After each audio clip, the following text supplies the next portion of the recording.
हनुमान जी विवाहित थे? अगर हाँ, तो आखिर कौन थी वो रहस्यमयी स्त्री जिसे राम भक्त हनुमान की पत्नी कहा जाता है? सदियों से इस सवाल ने भक्तों और विद्वानों को उलझा रखा है। आज हम आपको बताने जा रहे हैं उस रहस्य की कहानी जिसे जानकर आप भी चौंक जाएंगे। नमस्कार प्रिय दर्शकों, एक बार फिर आपका स्वागत है हमारे YouTube चैनल विद्या ज्ञान सागर में। प्रिय दर्शकों, आज हम एक नई कहानी, एक नया वीडियो लेकर आपके समक्ष उपस्थित हुए हैं। आज की जो कथा है वो अत्यंत ज्ञानवर्धक और प्रेरणादायक है।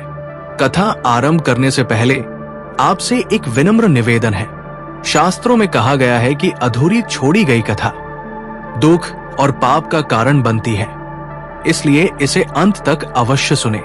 और अगर आप अपनी माँ से सच्चा प्रेम करते हैं तो इस वीडियो को लाइक करें, हमारे चैनल को सब्सक्राइब करें और कमेंट में माँ लिखकर अपना समर्थन दें। प्राचीन भारतीय धर्म ग्रंथों और पौराणिक कथाओं में हनुमान जी को अक्सर बाल ब्रह्मचारी के रूप में वर्णित किया जाता है, परंतु कुछ अज्ञात और दुर्लभ ग्रंथों, विशेष रूप से पराशर संहिता में उनके विवाहित जीवन का उल्लेख मिलता है। ये एक ऐसा पहलू है जो जनसामान्य में बहुत कम लोगों को ज्ञात है। आज हम आपको हनुमान जी की पत्नी, उनके विवाह की परिस्थितियों और इससे जुड़े रहस्यों के बारे में विस्तार से बताएंगे। वर्तमान में तेलंगाना के खम्मम जिले में एक मंदिर है जहां हनुमान जी अपनी पत्नी सुवर्चला के साथ विराजमान है। ये भारत का एकमात्र ऐसा मंदिर है जहां हनुमान जी की पत्नी के साथ पूजा होती है। इस मंदिर की उपस्थिति हनुमान जी के विवाहित होने के दावे को मजबूत करती है। आइए इस अनोखी और अद्भुत कहानी को विस्तार से जानें। कथा प्रारंभ होती है हिमालय पर्वत के उत्तरी क्षेत्र में, जहां वानर जाति का एक शक्तिशाली राज्य था। इस राज्य के राजा कुंजर थे, जिनकी पत्नी रानी अदिति थी। राजा और रानी दोनों ही धार्मिक प्रवृत्ति के थे और नियमित रूप से देवताओं की पूजा अर्चना किया करते थे। एक बार रानी अदिति गर्भवती हुई। प्रसव के समय राजमहल में एक दिव्य प्रकाश फैल गया और स्वर्ग से पुष्पों की वर्षा होने लगी। एक सुंदर कन्या का जन्म हुआ जिसका नाम अंजना रखा गया। अंजना के जन्म के समय ही आकाशवाणी हुई कि ये कन्या किसी महान आत्मा की माता बनेगी जो त्रिलोक में अपनी शक्ति और भक्ति के लिए प्रसिद्ध होगा। अंजना बड़ी होकर अत्यंत सुंदर और गुणवान बनी। वो नियमित रूप से महादेव शिव की आराधना करती थी और कठोर तप भी करती थी। उसके इस समर्पण से प्रसन्न होकर भगवान शिव ने उसे वरदान दिया कि उसका विवाह एक ऐसे वीर से होगा जो अपने समय का सर्वश्रेष्ठ योद्धा होगा। अंजना के यौवन काल में उसका विवाह किष्किंधा राज्य के प्रसिद्ध योद्धा केसरी से हुआ। केसरी अपनी शक्ति और पराक्रम के लिए प्रसिद्ध थे। वे वानर जाति के सबसे प्रतिष्ठित योद्धाओं में से एक थे और सुग्रीव तथा बाली के राज दरबार में विशेष स्थान रखते थे। अंजना और केसरी का दाम्पत्य जीवन सुखमय था, परंतु बहुत समय बीत जाने के बाद भी उन्हें संतान सुख प्राप्त नहीं हुआ। दोनों ने संतान प्राप्ति के लिए कठोर तप और विभिन्न देवताओं की आराधना प्रारंभ की। एक दिन अंजना पर्वत की चोटी पर ध्यान मग्न थी। उनके सौंदर्य और तपस्या से प्रभावित होकर पवन देव उनकी ओर आकर्षित हुए। पवन देव ने एक दिव्य रूप धारण किया और अंजना के पास आए। अंजना की तपस्या और शुद्ध भक्ति से प्रसन्न होकर पवन देव ने उन्हें वरदान दिया कि वो एक पुत्र प्राप्त करेंगी जो देवताओं के समान शक्तिशाली और पराक्रमी होगा। पवन देव के आशीर्वाद से अंजना गर्भवती हुई। जब यह समाचार केसरी को मिला तो प्रारंभ में वे चिंतित हुए, क्योंकि उन्होंने अंजना को गर्भवती होने का कारण नहीं जाना था। परंतु जब अंजना ने उन्हें पवन देव के आशीर्वाद की कथा सुनाई तो केसरी को संतुष्टि हुई और वे प्रसन्न हो गए कि उनके वंश में एक महान पुत्र का जन्म होगा। अंजना से जन्मे पुत्र का नाम आंजनेय रखा गया, जिन्हें बाद में हनुमान के नाम से जाना गया। बचपन से ही हनुमान असाधारण शक्ति और बुद्धि के धनी थे। एक बार बचपन में उन्होंने सूर्य को एक लाल फल समझकर उसे पकड़ने के लिए आकाश की ओर उड़ान भरी।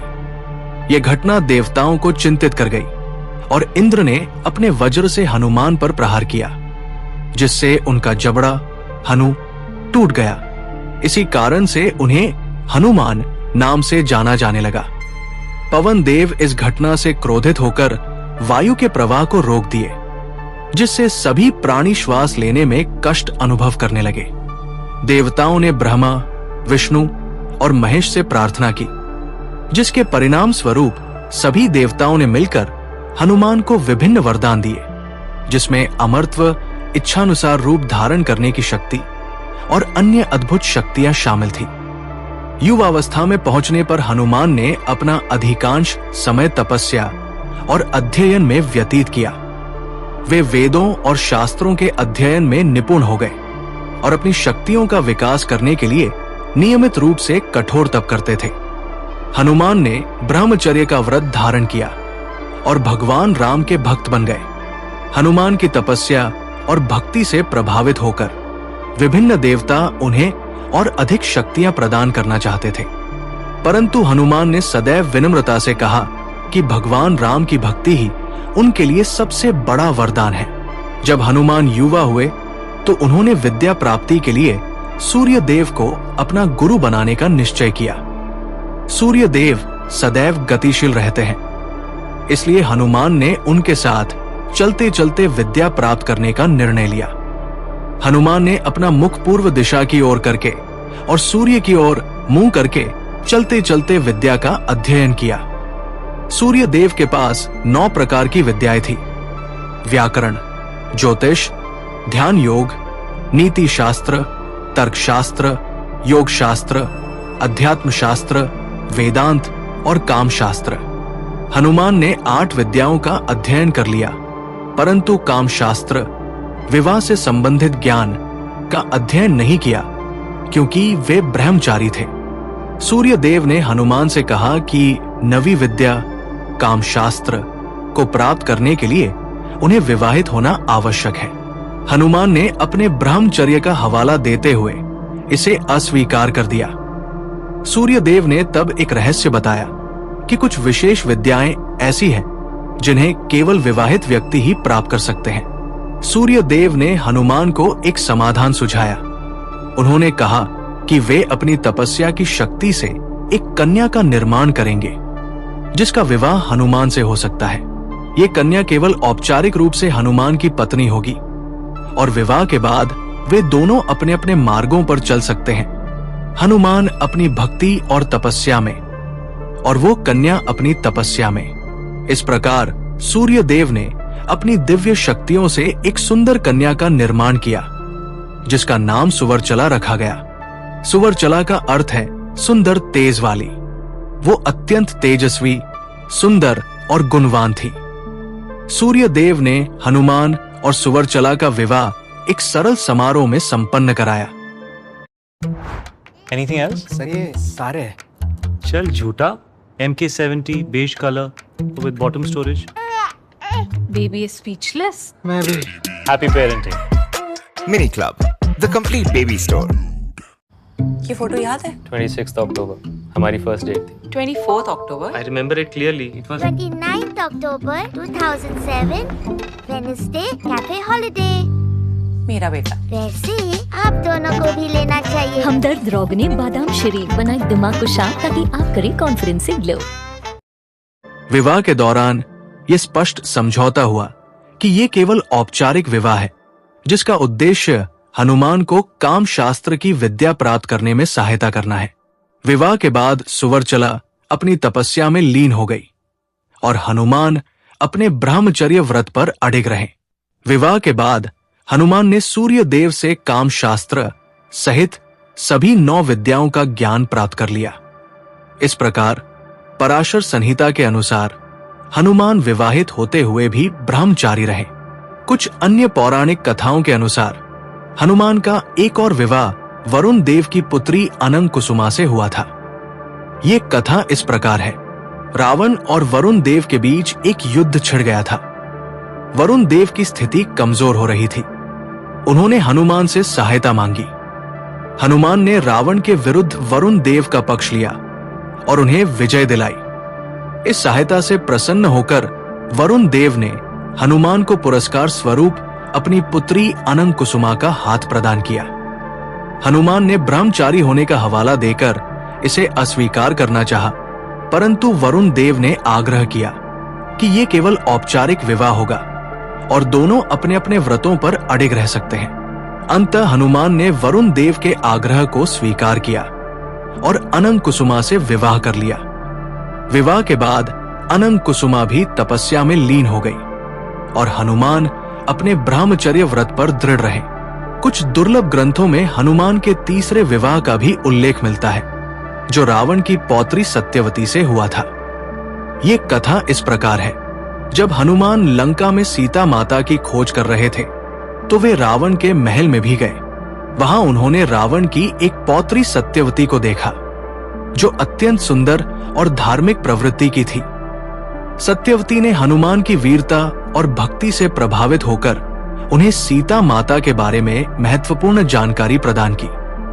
बाद में जब राम ने लंका पर विजय प्राप्त की और रावण का वध किया तो सत्यवती अत्यंत दुखी हुई, परंतु उसने राम और हनुमान के प्रति कोई द्वेष नहीं रखा, क्योंकि वो जानती थी कि रावण अधर्म के मार्ग पर था।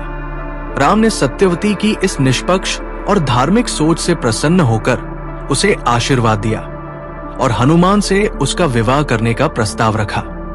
हनुमान ने प्रारंभ में इसे अस्वीकार किया, परंतु राम के आदेश और सत्यवती की भक्ति से प्रभावित होकर अंततः इसे स्वीकार कर लिया। इस प्रकार हनुमान का तीसरा विवाह सत्यवती से हुआ। यह भी एक औपचारिक विवाह था, जिसके बाद दोनों अपने अपने व्रतों पर अडिग रहे।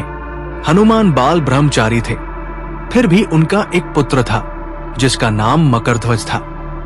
ये एक अत्यंत रोचक कथा है जो वाल्मीकि रामायण में वर्णित है। जब हनुमान ने लंका दहन किया तो उनके शरीर से पसीना निकला।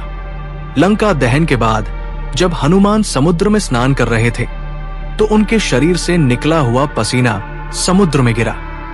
समुद्र में एक मकर मछली ने उस पसीने की बूंद को पी लिया। उस पसीने में हनुमान के तेज का अंश था, जिससे मकर गर्भवती हो गई और उससे एक पुत्र उत्पन्न हुआ, जिसका नाम मकरध्वज रखा गया। मकरध्वज हनुमान के समान ही शक्तिशाली और पराक्रमी था। बाद में जब राम और लक्ष्मण अहिरावण द्वारा पाताल लोक में बंदी बना लिए गए तो हनुमान उन्हें बचाने के लिए पाताल लोक गए। वहां उन्हें ज्ञात हुआ कि पाताल के द्वार की रक्षा उनका ही पुत्र मकरध्वज कर रहा है। हनुमान और मकरध्वज के बीच युद्ध हुआ, जिसमें अंततः हनुमान ने मकरध्वज को पराजित किया। इस प्रकार हनुमान ने अपने पुत्र को पहली बार देखा और पहचाना।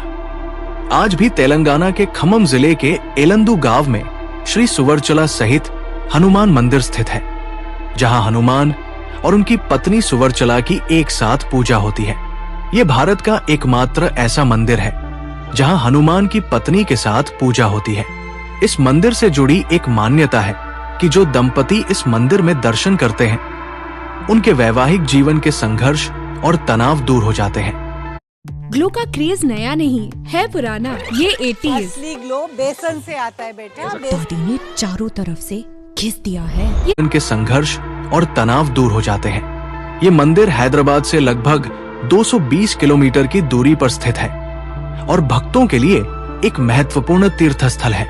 अब प्रश्न उठता है कि यदि हनुमान के 3 विवाह हुए और एक पुत्र भी था, तो वे बाल ब्रह्मचारी क्यों कहलाते हैं? इसका उत्तर ये है कि हनुमान के सभी विवाह केवल औपचारिक थे, जिनका उद्देश्य विशेष परिस्थितियों में विशेष कार्यों की पूर्ति करना था। हनुमान ने अपने जीवन में कभी भी वैवाहिक जीवन का पालन नहीं किया और सदैव अपने ब्रह्मचर्य व्रत पर अडिग रहे। उनकी पत्नियां सुवर्चला, अनंग कुसुमा और सत्यवती ने भी विवाह के बाद अपनी तपस्या में लीन हो गई और कभी भी पतिव्रता धर्म का पालन नहीं किया। इस प्रकार हनुमान वस्तुतः ब्रह्मचारी ही रहे, भले ही औपचारिक रूप से उनके 3 विवाह हुए। जहां तक मकरध्वज का प्रश्न है, वो हनुमान के पसीने से उत्पन्न हुआ था, न कि सामान्य प्रजनन प्रक्रिया से। इसलिए मकरध्वज के पिता होने के बावजूद भी हनुमान का ब्रह्मचर्य अक्षुण्ण रहा। सुवर्चला, हनुमान की पहली पत्नी, एक अत्यंत त्यागमयी और तपस्वी स्त्री थी। वे जानती थी कि उनका विवाह केवल हनुमान को नुवी विद्या प्राप्त करने में सहायता करने के लिए हुआ है और इस विवाह के बाद वे अपनी तपस्या में लीन हो जाएंगी। सुवर्चला सूर्य देव की पुत्री होने के कारण स्वयं भी तेजस्वी और ज्ञानी थी। उन्होंने अपने जीवन को तपस्या और साधना में समर्पित कर दिया था। विवाह के बाद वे एक निर्जन स्थान पर चली गई और वहां घोर तपस्या में लीन हो गई। कहते हैं कि सुवर्चला की तपस्या इतनी कठोर थी कि देवताओं तक को आश्चर्य होता था। उनकी तपस्या का एकमात्र उद्देश्य मोक्ष प्राप्ति था और उन्होंने अपने जीवन के अंतिम क्षणों तक इस मार्ग से विचलित नहीं हुई। हनुमान की दूसरी पत्नी अनंग कुसुमा भी एक असाधारण व्यक्तित्व की स्वामिनी थी। वे वरुण देव की पुत्री थी और स्वयं भी महान तपस्विनी थी। उनका विवाह हनुमान से केवल उनके पिता के आग्रह पर हुआ था और वे जानती थी कि ये विवाह केवल औपचारिक है। विवाह के बाद अनंग कुसुमा ने पाताल लोक में एक गुफा में प्रवेश किया और वहां घोर तपस्या प्रारंभ की। उनकी तपस्या इतनी कठोर थी कि समस्त पाताल लोक प्रकाशमान हो उठा। राक्षस और नाग उनकी तपस्या से भयभीत हो गए और उन्हें बाधित करने का प्रयास किया, परंतु अनंग कुसुमा अपनी तपस्या में अडिग रही। कहते हैं कि अनंग कुसुमा की तपस्या से प्रसन्न होकर भगवान विष्णु ने उन्हें दर्शन दिए और वरदान मांगने को कहा। अनंग कुसुमा ने मोक्ष का वरदान मांगा, जिसे भगवान विष्णु ने प्रदान किया। हनुमान की तीसरी पत्नी सत्यवती, रावण की पौत्री, भी एक असाधारण स्त्री थी। उन्होंने अपने पिता और दादा के राक्षसी स्वभाव के विपरीत धार्मिकता का मार्ग चुना था। वे भगवान राम की परम भक्त थी और उनके आदर्शों का पालन करती थी। जब राम ने रावण का वध किया और लंका पर विजय प्राप्त की, तो सत्यवती ने इसे धर्म की अधर्म पर विजय के रूप में स्वीकार किया। उन्होंने अपने परिवार के विनाश पर शोक नहीं मनाया, क्योंकि वे जानती थी कि ये धर्म का मार्ग है। राम के आदेश पर हनुमान से विवाह करने के बाद सत्यवती ने अयोध्या में निवास किया और भगवान राम तथा माता सीता की सेवा में अपना जीवन समर्पित कर दिया। वे राम के राज्याभिषेक के समय से लेकर उनके राज्यकाल के अंत तक अयोध्या में रहीं और समस्त प्रजा का कल्याण करने में सहायता करती रहीं। सत्यवती का जीवन परोपकार और सेवा का उत्कृष्ट उदाहरण बन गया। उन्होंने अपने पूर्वजों के अधार्मिक मार्ग से पूर्णतया विपरीत धर्म और सेवा के मार्ग का अनुसरण किया। उनकी त्यागमयी प्रवृत्ति ने समस्त अयोध्या वासियों का हृदय जीत लिया और उन्हें सेवाव्रता के नाम से जाना जाने लगा। राम के वंगमन के पश्चात सत्यवती ने अयोध्या छोड़कर हिमालय की ओर प्रस्थान किया और वहां कठोर तपस्या प्रारंभ की। उनकी तपस्या इतनी प्रभावशाली थी कि स्वयं देवी पार्वती ने उन्हें दर्शन दिए और मोक्ष का वरदान प्रदान किया। मकरध्वज, हनुमान का पुत्र, अपने पिता के समान ही शक्तिशाली और पराक्रमी था। वो अहिरावण के राज्य पाताल लोक में वीरता के साथ रहता था। अहिरावण ने उसे अपने राज्य के प्रवेश द्वार का संरक्षक नियुक्त किया था। वो अपने कर्तव्य का पालन पूरी निष्ठा से करता था, भले ही इसके लिए उसे अपने पिता से युद्ध करना पड़े।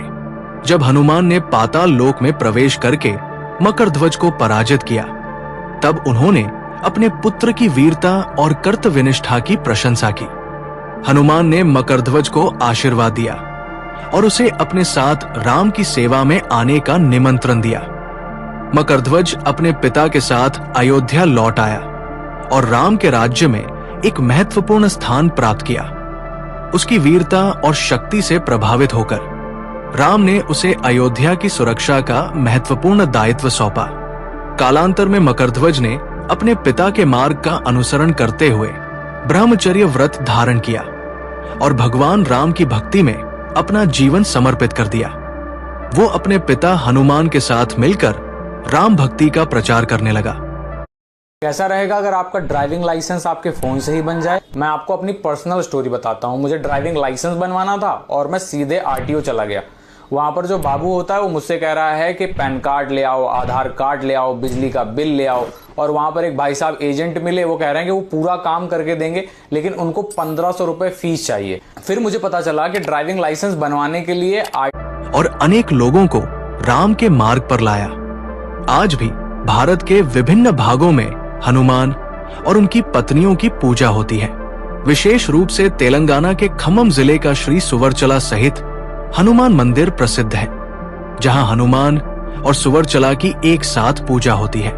इसके अतिरिक्त आंध्र प्रदेश के कुछ क्षेत्रों में अनंग कुसुमा सहित हनुमान की पूजा होती है, जबकि उत्तर प्रदेश के कुछ क्षेत्रों में सत्यवती सहित हनुमान की पूजा का प्रचलन है। इन मंदिरों में विशेष रूप से विवाहित जोड़े दर्शन करने आते हैं और अपने वैवाहिक जीवन में सुख शांति की कामना करते हैं। कहा जाता है कि इन मंदिरों में दर्शन करने से वैवाहिक जीवन के संघर्ष और तनाव दूर होते हैं और दंपति के बीच प्रेम और समझ बढ़ती है। हनुमान के विवाह की कथा का न केवल पौराणिक महत्व है, बल्कि इसका वैज्ञानिक और आध्यात्मिक महत्व भी है। हनुमान के विवाह की कथा ये दर्शाती है कि विवाह केवल शारीरिक संबंधों तक सीमित नहीं है, बल्कि ये आत्मिक मिलन का भी प्रतीक है। आधुनिक विज्ञान भी इस बात को स्वीकार करता है कि मानव जीवन में सभी प्रकार की ऊर्जाओं का संतुलन आवश्यक है। हनुमान के विवाह की कथा इस संतुलन का प्रतीक है, जहां उन्होंने विवाह करके भी अपने ब्रह्मचर्य व्रत का पालन किया और अपनी आध्यात्मिक साधना में अडिग रहे। इसके अतिरिक्त हनुमान के विवाह की कथा ये भी सिखाती है कि किसी भी रिश्ते में समर्पण और त्याग का महत्व होता है। हनुमान की तीनों पत्नियां सुवरचला, अनंग कुसुमा और सत्यवती इस समर्पण और त्याग का उत्कृष्ट उदाहरण है, जिन्होंने अपने वैयक्तिक सुखों की अपेक्षा धर्म और कर्तव्य को प्राथमिकता दी। हनुमान के विवाह की कथा का सांस्कृतिक और सामाजिक महत्व भी है। ये कथा हमें सिखाती है कि विवाह एक सामाजिक और धार्मिक संस्था है, जिसका निर्वाह संयम, समर्पण और त्याग के साथ किया जाना चाहिए। हनुमान के विवाहित होने के बावजूद ब्रह्मचारी रहने की कथा हमें सिखाती है कि जीवन में संयम और आत्मनियंत्रण का महत्व है।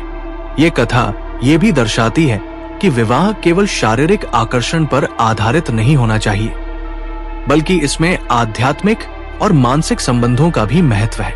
इसके अतिरिक्त हनुमान की पत्नियों का त्याग और समर्पण हमें सिखाता है कि स्त्रियों का अपना स्वतंत्र अस्तित्व और आध्यात्मिक महत्व है। वे केवल पुरुषों की सहचरी या सहधर्मिणी ही नहीं है, बल्कि स्वयं में पूर्ण और सक्षम व्यक्तित्व है, जो अपने आध्यात्मिक मार्ग का चयन स्वयं कर सकती है।